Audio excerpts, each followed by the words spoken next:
Salut, c'est Jack Kingsley.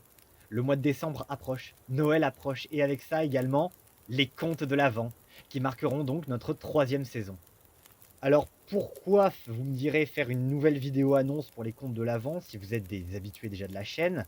Eh bien déjà pour réexpliquer le concept des contes de l'Avent pour les personnes qui ne connaîtraient pas, qui arriveraient sur cette chaîne, mais également pour vous permettre de promouvoir la venue de ces contes pour vos proches, car je le rappelle, c'est avant tout un concept d'émission fait pour un public assez divers, que ce soit des enfants, des ados, des adultes, des grands-parents, qui veulent partager tous ensemble un bon moment de voyage à travers un imaginaire incroyable. Et ensuite, c'est pour expliquer la spécificité des contes de cette année, qui marqueront, mine de rien, une sorte de nouvelle formule qui, à l'avenir, pourra se renouveler dans les contes de l'Avent à venir ou les séries de lecture auxquelles la chaîne vous a jusqu'à alors, habitués.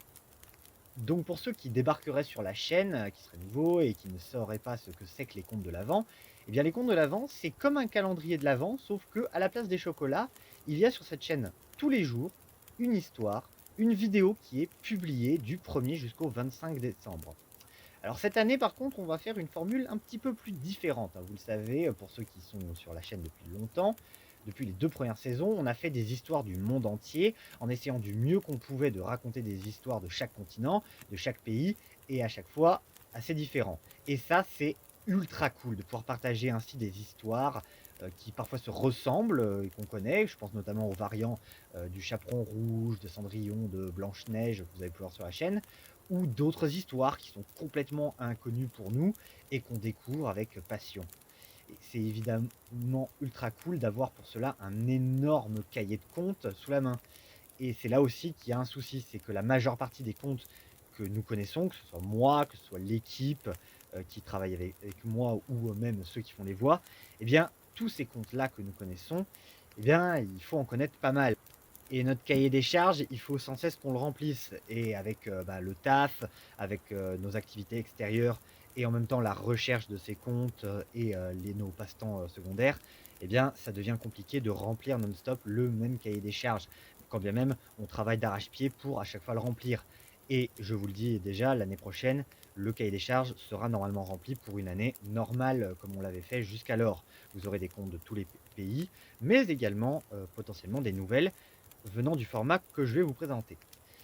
On a décidé donc, pour, cette année de changer un petit peu et de passer sur des textes fantastiques vraiment au sens large, hein. On a brossé, tout notre fantastique, que l'on adore, hein, que ce soit, de la poésie, des contes, des nouvelles et en plus, notamment, je dis les nouvelles parce qu'il y en a pas eu beaucoup sur la chaîne depuis un petit moment, à raison de travail. Eh bien, je me suis dit que c'était, l'occasion parfaite d'utiliser cette formule des contes de l'Avent pour partager des histoires que d'ordinaire, j'aimerais vous partager sur la chaîne, mais qu'au vu, de divers, événements que je vous ai expliqués, eh bien, je peux pas forcément vous les partager, sans peine de faire une sorte de tâche dans mon travail. Mais au final, au diable tout cela, nous allons faire plein de trucs. Vous allez avoir plein de textes, de la littérature, ça va être cadeau cette année. Du conte, des nouvelles, de la poésie, des légendes, des fables et même l'histoire retracée d'un fait divers. Croyez-moi, la saison, elle va être chargée en histoire de tout type. Vous allez avoir des grands noms sur la chaîne, avec des noms déjà que vous connaissez, Lovecraft, Edgar Allan Poe qui fait également son retour, il y aura Alphonse Daudet, Guy de Maupassant, mais également, comme je l'avais promis lors des contes de l'Avent de l'année précédente, eh bien, il y aura des textes écrits par non seulement moi, mais aussi des jeunes auteurs. Des jeunes auteurs qui ont accepté de prêter leur plume. Je leur avais parlé de ça. Je leur avais dit: «Est-ce que vous avez des textes dans ce genre, des textes fantastiques, des légendes de chez vous que vous voulez raconter?» Et ils m'ont tous dit: «Bah ouais, grave, on va le faire».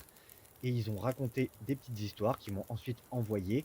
Et une fois que je les ai reçues, je les ai lues et j'ai sélectionné un certain nombre d'histoires qui figureront cette année dans les contes de l'Avent et vous allez voir, ce mois de décembre, il va être incroyable.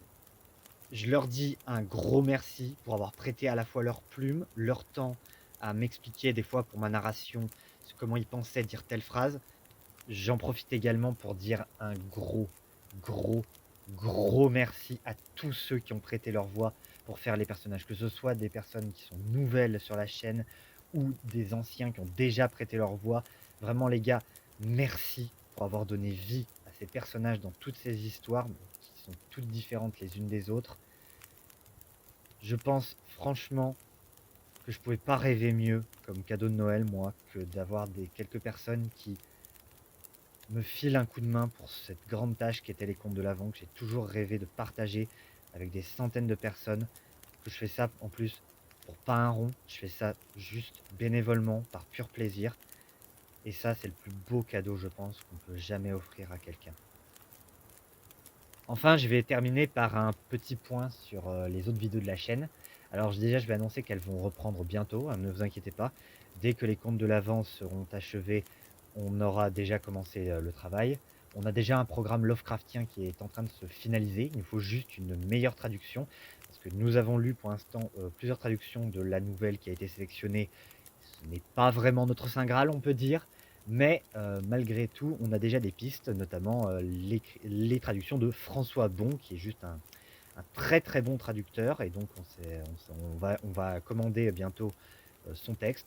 Je vais le lire et une fois que ce sera fait, eh bien, je me mettrai très rapidement à l'ouvrage comme d'habitude et la vidéo, la première partie, vu qu'il y aura, comme Dunwich, plusieurs parties, ce sera fait en chapitres cette fois, donc ce sera beaucoup plus court, mais ce sera tout aussi intense. Eh bien, il y aura des chapitres, de cette prochaine lecture Lovecraftienne que vous verrez sur la chaîne, qui portera sur la nouvelle «Celui qui chuchotait dans les ténèbres», avec notamment en prime une illustration dans la première vidéo, faite spécialement par un membre de l'équipe pour cette vidéo. Vraiment, lui aussi, je le remercie chaleureusement pour son dessin qui égayera, j'en suis sûr, la lecture et vos yeux ébahis. Merci à vous d'avoir visionné cette vidéo. N'hésitez pas à la partager, c'est super important pour nous. Et je vous donne rendez-vous dimanche prochain pour la première vidéo des Contes de l'Avent, saison 3. Ciao à tous!